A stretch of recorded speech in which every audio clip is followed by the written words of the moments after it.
I'm a professor here at Stern, so my journey to New York Tech Week was like, walking 2 blocks down from my office, to this building.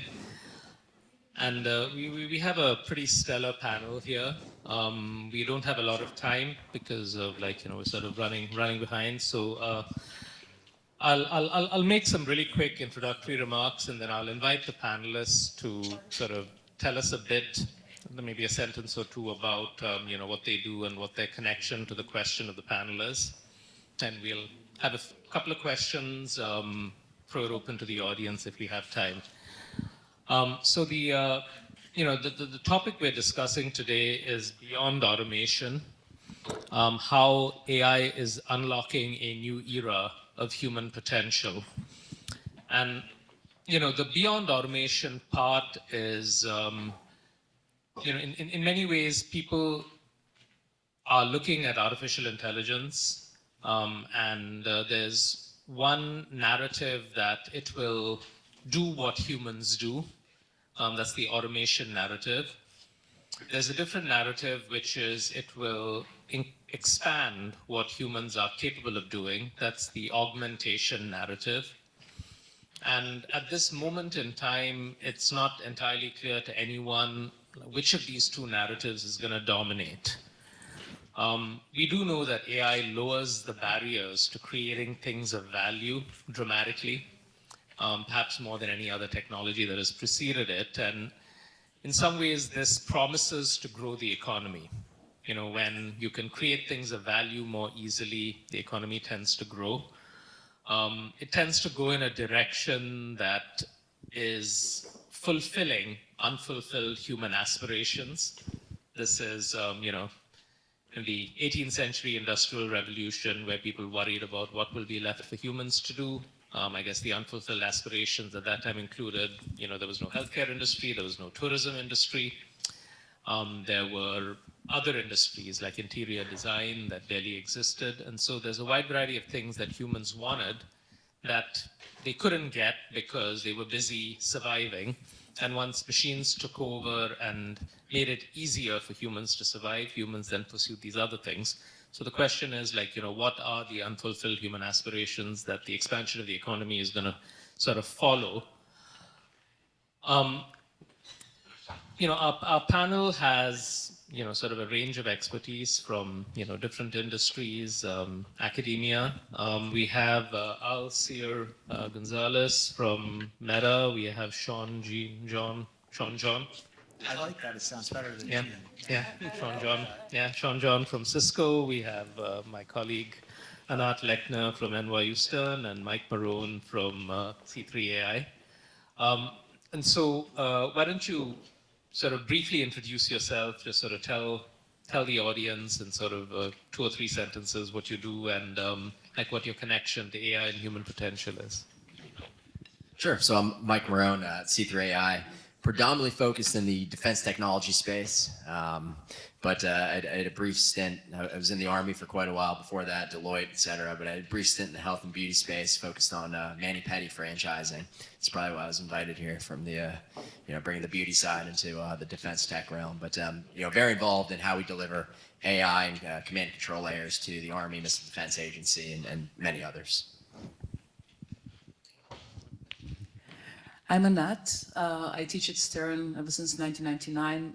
In recent years, I teach on leadership in the age of AI, trying to figure out what that means together with the students.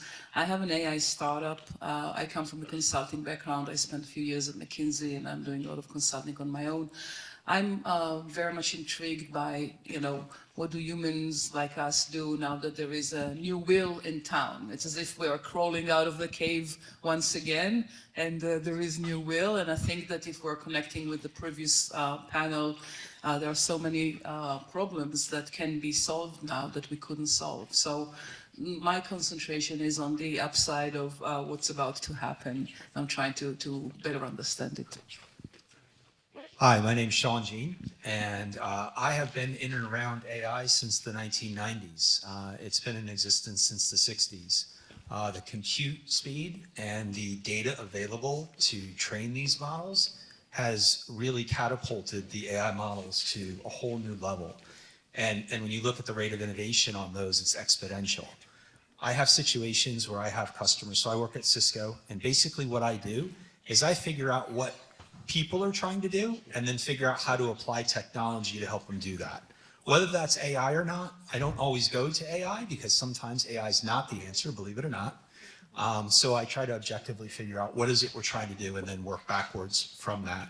I'll tell you that I have entities that have bots talking to bots for automation, and there's no human intervention.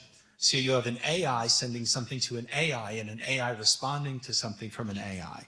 And I like to think of this term in all of my equations, NI, natural intelligence.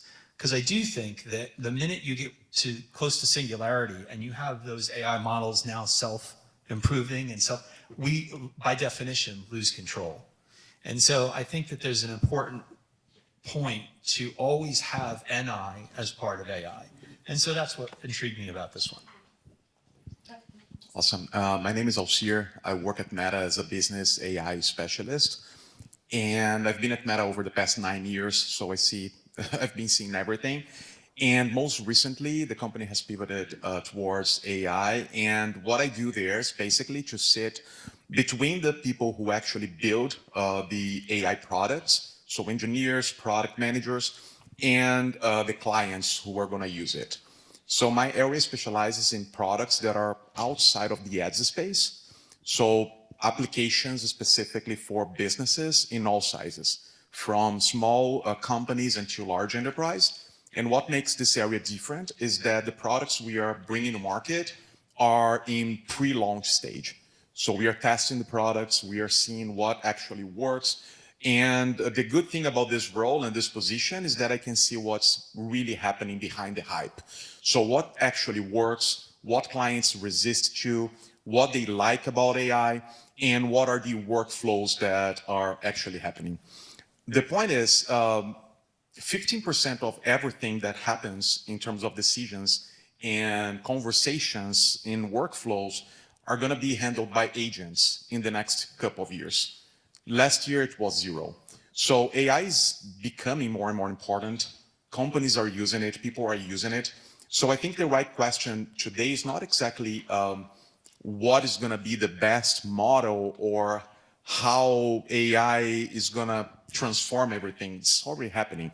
So when it becomes the real infrastructure, when it becomes like a normal part of our lives, how it's going to look like, I think that's the question.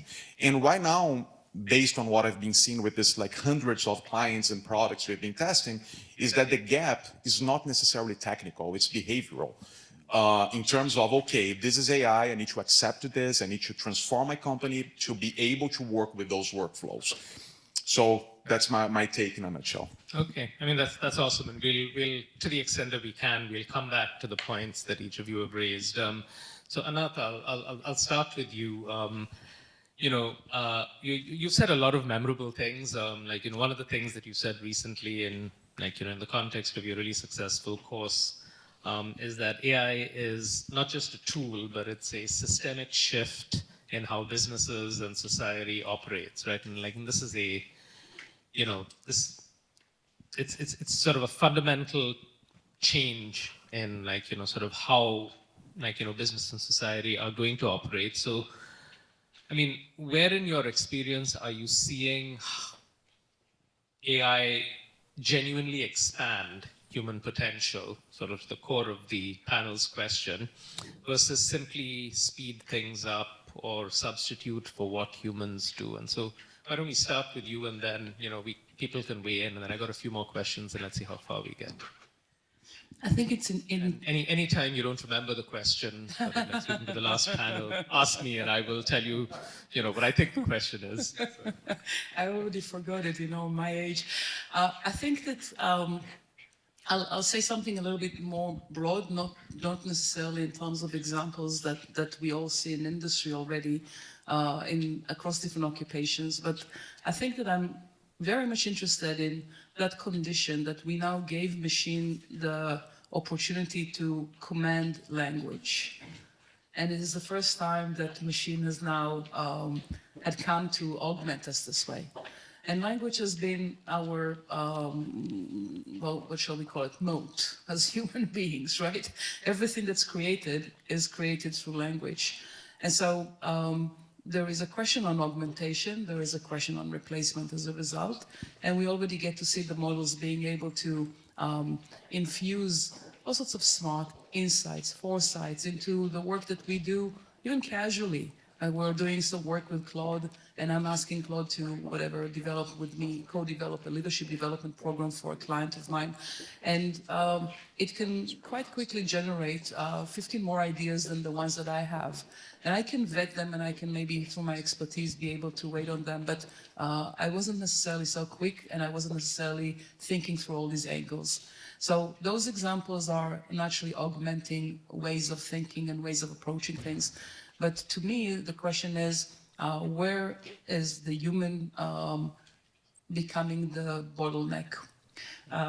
Because we don't have that breadth of knowledge and because we don't have that level of command of the language that machine now is able to quite quickly now hold. Yeah, I mean, and it's, you know, there was speeding things up that came initially. Yeah. And then, you know, I think a lot of people, especially people who are not entry level, have been sort of seeing this amplification of capability. And I think sort of the big open question for us is that also a transitory phase before, like, you know, as you put it, the human becomes the bottleneck? Or is it the status quo where like there's a little bit of exponential growth to the, you know, there was a blog post from Anthropic yesterday that said that like, you know, AI is writing itself and laid out 3 scenarios. One is like the S-curve gets diffused. 2 is sustained exponential growth. And the third is like, you know, AI starts building itself. And, you know, I'm sort of a scenario 1 person, but, you know, I'm sort of cautiously optimistic about humans.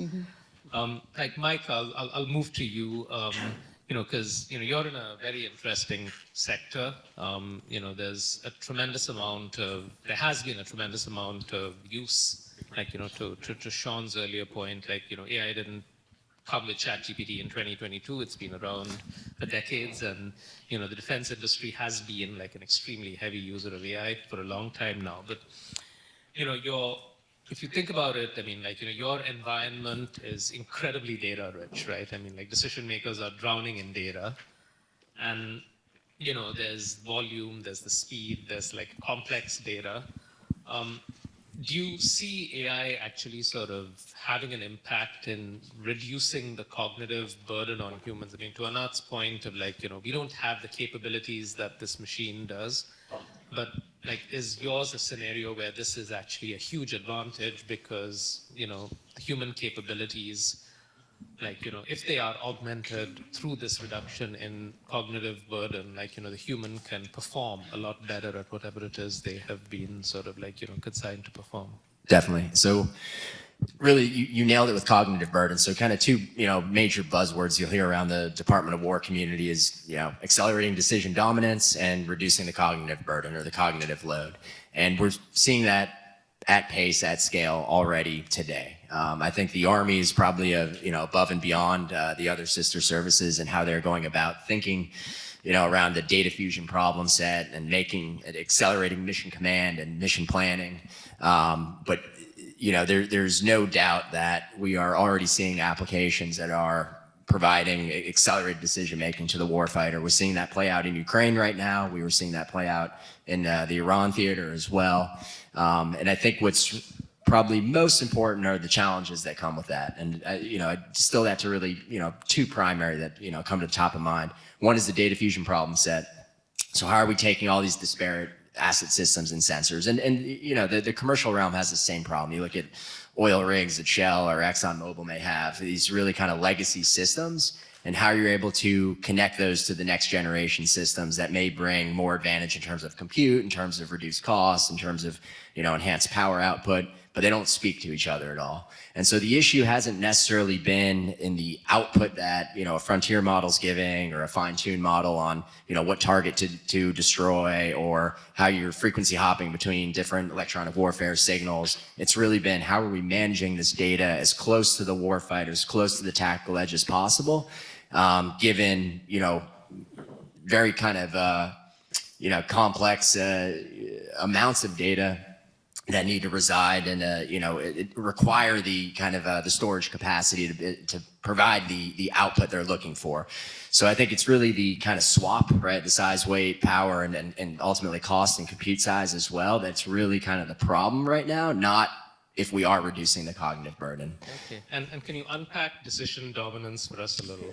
Yeah, so decision dominance, from the commercial realm, I'd say, how are we driving profit? How are we making sure that we're, getting a product to the customer as quickly as possible? How is that customer, clicking on a website to purchase that product as quickly as possible? For the military, decision dominance is where am I placing an asset? Where am I placing a warfighter? How am I setting up a defensive position? When am I, executing an offensive attack in order to defeat the adversary? And the adversaries, we don't need to talk about those. That's for another place and time, but they are taking advantage of these same capabilities. And so it's really a war of who's going to be able to, leverage this to their advantage faster, both at the edge, both UAS systems, so, your unmanned aerial systems, your unmanned surface vessel systems, in order to provide kind of that placement and that final decision-making by a commander to win the fight ultimately.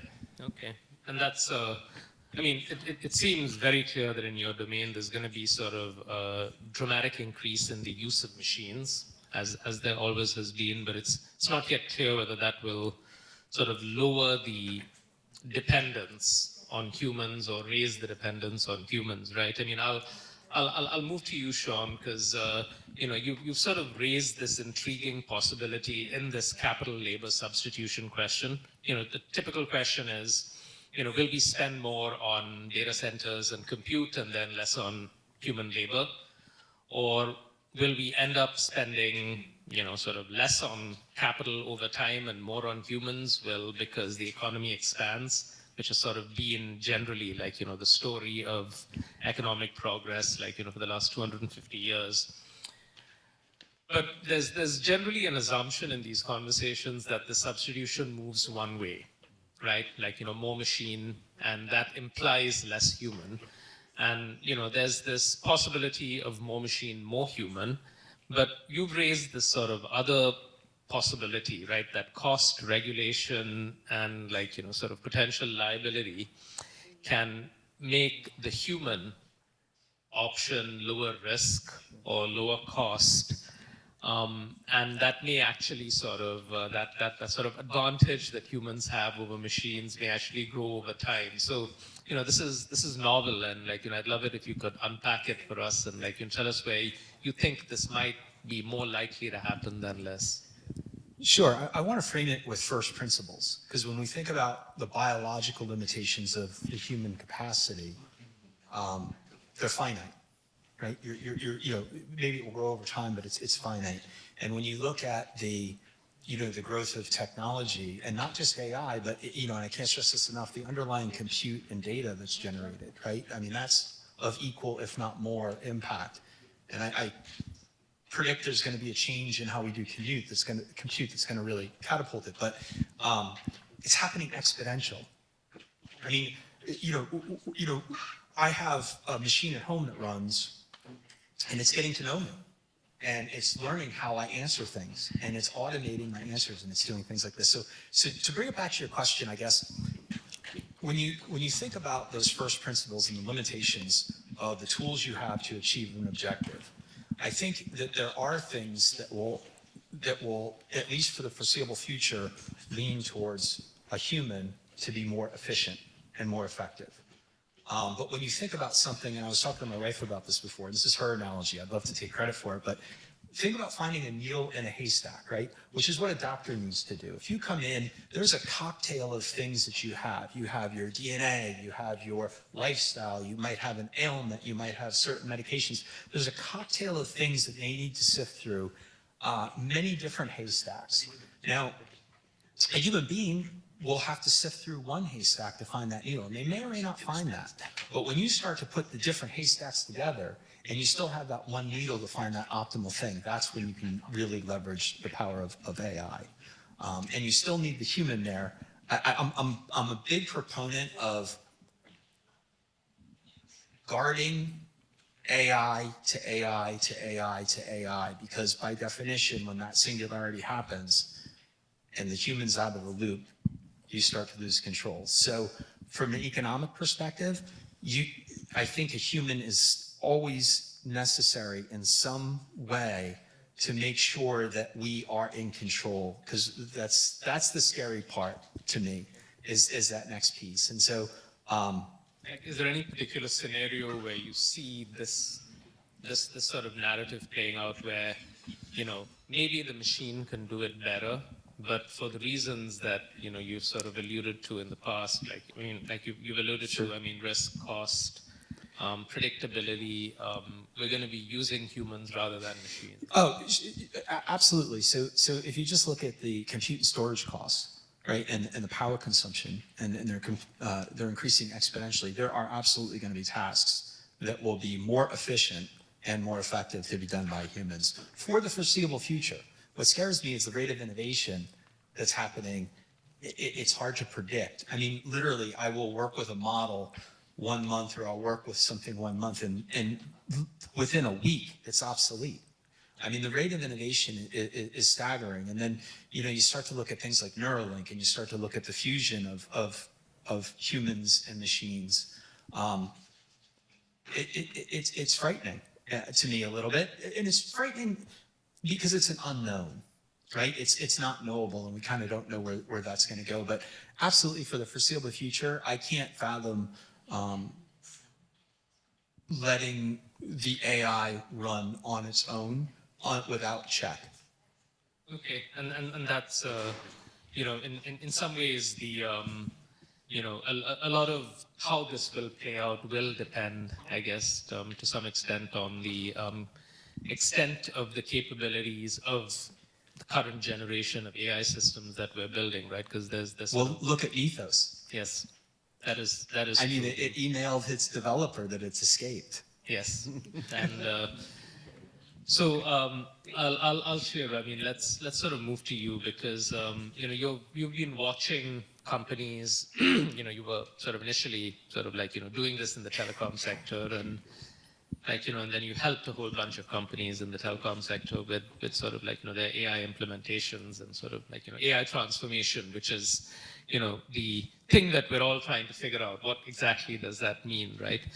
And so I think that there's not a lot of debate that certain capabilities of these machines are going to continue to grow, right, at a pace that we haven't seen before, capability to code, the capability of language that Anat pointed out, the sort of the extent to which one can sort of bring together disparate data sets in sort of decision environments, as sort of Mike has alluded to.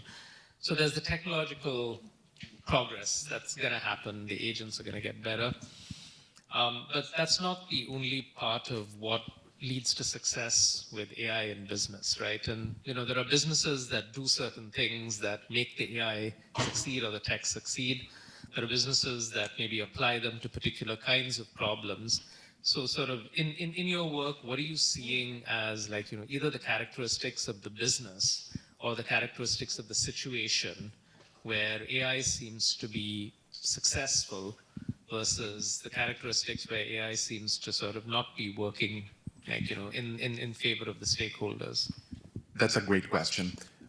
What I've been seeing is a combination of, I would say, a couple of different things. As I said, today the gap for adoption isn't necessarily technical. It's more in terms of fluency and understanding what is the role of AI and what you can achieve with that. I think that's the main point. It's not clear for most companies what they can do with AI. So recently, for example, the MIT released a study, and they found that 90% of everything that was done with AI had no meaningful impact. If you think also about the Gartner hype cycle curve, we are in the peak of expectations in terms of AI, specifically around AI agents now. And this is how technology is adopted overall since like, I don't know how many 100 years ago. It starts with people noticing that, then a peak of expectations when we believe that it's going to transform the world, it's going to change everything. This phase in particular comes with fear. People become afraid of that, and that's the norm. When electricity was being implemented in the US at scale in the 1890s, so I don't know, 150 years ago, there were a ton of propaganda, cartoons and stuff with people dying from electricity. Like people stuck in wires, getting electrical shocks and everything, because people were really afraid of that. If you think more recently, 5G, for example, I would say 6 years ago, we were in the peak of expectations. People were saying that 5G were going to transform everything. And there were a lot of transformations, but it wasn't exactly what people were expecting at the time. And also it came up with a lot of fear. Oh, 5G gives us cancer and stuff like that, you remember? Also the vaccines, I know this is controversial, but the new technology to develop vaccines made people extremely concerned. So I think this is one thing. Companies don't understand exactly what is the role of AI. They understand that they need to do something. The second one is, the larger the enterprise, the more difficult it is for them to approve. And it's become, it's a truth because of bureaucracy. When I'm talking with small businesses or solo entrepreneurs, the adoption is fast. When the company is medium and there are like more than 5 people working there, it becomes a mess. It takes months for them to do it. And the third one is, okay, we're gonna have more deliverables, there will be more productivity, but what we are gonna do with that? Imagine that you run marketing department and you implement an AI that gives you 20 times more insights on your product or demographics, whatever. Do you have the capability to process that and transform this into something meaningful? So these 3 things is what I've been seeing when speaking with businesses about AI recently. Yeah, and I think that's a lot of people look at that hype cycle and say, well, we've seen it before, but it really does sort of tell us a lot about, there's going to be a lot of disillusionment with AI that's sort of like, in the pipeline. And but you point out a very important sort of dimension, right, which is that, there's sort of a fear we have of like this AI only organization, right? And theoretically it's possible, and you always meet people who say, well, I built $1 billion company with just sort of like 6 people. But I mean, to me this is the exception rather than the norm. And I think a lot of the slowdown in entry-level hiring that we're seeing now is part, honestly, like work-at-home stuff that has come from like COVID, which led to greater efficiencies. It's part organizations saying, I'm not quite sure what the next 2 or 3 years are going to bring. So let me sort of slow, like, see how things shake out and then sort of maybe ramp up. So it is an odd moment though, because, I don't recall a time in my, like, sort of my career studying technology where like even the people who think about this all the time could not pin down, like this is exactly what trajectory, we're going to see. But I wish we had more time for like, to sort of delve really deep into this, but I do want to sort of bring up one question before we conclude, and this is for everybody, which is about human potential, right? I mean, there's always unfulfilled human aspiration. There's a ton of unfulfilled human potential in the world. I mean, I think we'd all agree. Like, I have art and music in me that has been unfulfilled. Like, I mean, whether this is good for the world or bad for the world is, a different question. But, there just wasn't a path that, allowed it to emerge. Instead, like, the programming and the engineering and the economics emerged. And we all, like in this room, have unfulfilled potential. there are billions of people outside of this room where a vast majority of their potential is not fulfilled. And I mean, where do you see the promise for AI to sort of unlock human potential? I mean, what do you see as like the kind of human potential or the domain of human potential that you're most excited about AI unlocking? If we put aside work, if we put aside like your singularity, where do you want to see AI unlock human potential? I'll try. I'll be maybe simple, maybe too simplistic about this, but I'll say this. The way I think of the current phase is humanity, with all the knowledge that we've developed so far, has arrived where we've arrived. There's quite about a million problems that we can collectively think about that are not solved within the current paradigm. But what's happened over the past, let's say, maybe 30 years or so, that's noticeable to all of us, is that we've gone to a point where we're connected with one another because of the social networks that have arrived. And we are now connected with our knowledge in ways that historically we've never been connected with our knowledge. It's like 2 punches away kind of thing, right, of a keyboard. And what AI now comes to do is, and especially AI with computation capacity underneath it, is allowing us a completely new frontier of how to access and utilize our knowledge with augmented capacity in the back. So this cannot result in anything but an explosion of innovation in the areas that we've been limited at. And the machine will lead, most likely, but I think that where I'm very optimistic about us is we still have one thing that is pretty good about us. We know to want things. We know to will. We have willpower. I mean, people that were sitting here earlier demonstrated it in some amazing ways. Machine can now conceive and will be able to continue and conceive of opportunities, but so are we. And so I don't mind that machine will take over once I just prompt it to go do something. That's perfectly fine as far as I'm concerned. And so my point is the 1.5 million problems that we haven't been able to solve are now on the deck to now go choose something and go do it. And that'll be really beautiful. Okay, that's awesome. So, I'd like to see it extend our biology. So back to the haystack example, I think there's potential for it to increase our lifespan. I think there's potential with things like Neuralink to make people who can't walk, it's happening, who can't walk. Those are the things that I find pretty inspiring. I will say, the word AI, so, I wrote a book in 2016. My son reminded me today. He's like, Dad, you wrote this book and you were talking about all this before all this stuff happened. And I said, that's very true. I said, but I think we have to, when we're trying to solve a problem, not start with the technology. We have to start with what we want to accomplish, and then the tech. So I cringe when I'm working with customers and internal teams, and they're like, AI can do that, AI can do that.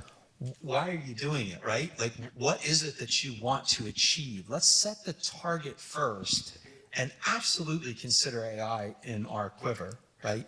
But don't just go there by default. And certainly don't start there. Start with what you're looking to accomplish. And that's the one thing that I see, I'd like to see us use it as a tool, not as a solution to every single problem. And I'm seeing it happen in spades, and that's where you come into the economics, the question I had before, and I like to stretch the point. Sometimes a human is more efficient and effective than that machine. And I can share multiple examples of where that's applicable today. Don't start with the AI. Start with what you want to do. Yeah, to kind of piggyback off of that, there's no doubt that AI is going to help me sleep better. I'm going to optimize my nutrition, my fitness program. I got my little Whoop on here, but I do. I have a 2.5-year-old daughter now, and I know this is supposed to be optimistic, so it might be a little pessimistic. But I question what schools will look like and how they are going to be starting with, the tool being your brain, understanding how to write, how to read, how to think on your own, how to write your own essay, how to type on a keyboard, and then start plugging in the AI tools after you know how to use a pencil, right? Use the pencil first, then we can type on the typewriter, leverage Microsoft Word. I really question what that'll look like in the school systems so that they aren't just reliant on, AI just coming up with the answer, summarize this book for me. We've all had Cliff Notes, et cetera, but you had to do a little bit of forethought. You had to, do a little bit, put some effort into things, and now it's instantaneous. I'm sure you're both seeing that, sitting in the classroom. And so, yeah, my hope is that we come up with a structured process that the governments, communities, counties, et cetera, really come together and understand that this is a powerful and very effective, technology that is growing, but how's it going to be rolled out so that, our kids and kids actually can, do things on their own. And, I'll just comment on that because, I think anyone who has kids between the age of, I think, like 2 and 12 is sort of sharing this Or worry. 31. Yeah. That's true. And I think this is a phase. It happens to be the phase where people whose kids are 2 to 12 are 2 to 12 and are growing up. But it's, I think in the slightly longer term, we will engineer our education in a way that will preserve the ability of people to sort of gain enough human potential, like, sort of like you gain enough learning. And, this is when, the old way of learning and assessment is sort of clashing with like the capabilities of the new. But I'm sort of unrelentingly optimistic about this because, like GPS has lowered our ability to navigate, but it has certainly sort of improved things. Like there are various machines that made us worse at like, growing food and, sort of doing physical things, but, overall, like, it's freed us up to do other things. So I'm sure. It's a great example because, we no longer know to navigate, but we surely now enjoy the view a whole lot more. Yes. That's right. At some point, we won't even have to drive. Right? My car drove me here. Exactly. Literally, my car drove me. I know. That's actually a great sort of front where, like, sort of the humans have maintained primacy for quite a long time, even though the machines have gotten better and better. So Alcir, we'd love to sort of close with your thoughts on where do you want to see human potential unleashed by AI? That's a hard question. I would say that in practical terms, productivity and things are being delivered way faster. I can give you my own example. At Meta, we are incentivized to use AI. We have access to all models. And I'm not an engineer. I'm not a technical person.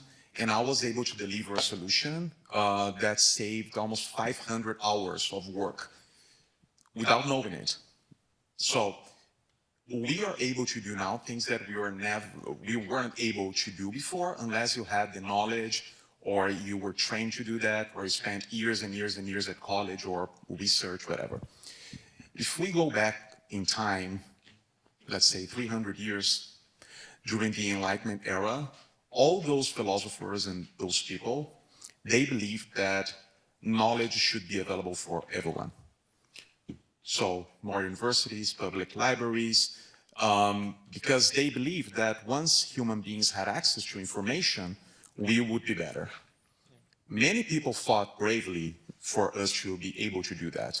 What we are living now is a result of the couple, I would say, centuries when science, innovation, research were part of people's lives based on those philosophers, those thinkers from the Enlightenment era.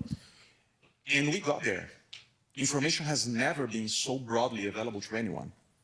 We, with our phones, we have access to everything, even maps and information. Imagine someone 500 years ago with a cell phone, what they would be able to do. Of course, with the networking, all the information we have now, not just the device. We got there. So I think I could leave us today with a reflection. what we're going to do with this power, with this information. Are we going to be just dumb and delegating to AI our decisions and, okay, I'll trust the system, or I'm going to use it to do more than I used to do before? Yeah.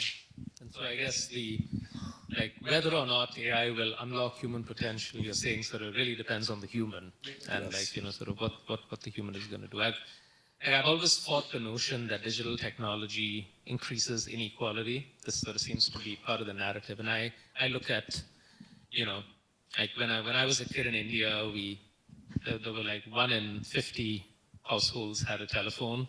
We were one of the 3 households that had a television in the neighborhood. Now everybody has a phone. Everybody has access to streaming video entertainment. So if you put aside income and wealth, I understand that distribution is going in one direction, but this inequality in access to a higher standard of living has gone down dramatically because of digital technologies. And I look at AI's impact on healthcare, on education, on just sort of the capability to start a business. So I'm very optimistic about its potential. But so some of us have a hard stop at 6:15, which we've already exceeded. So we're going to have to sort of end with that. But thank you very much. This was a wonderful. Thank you. Thank you. Great job. Thank you. Thank you. And thank you to Celecart and sort of organizers as well. Yeah.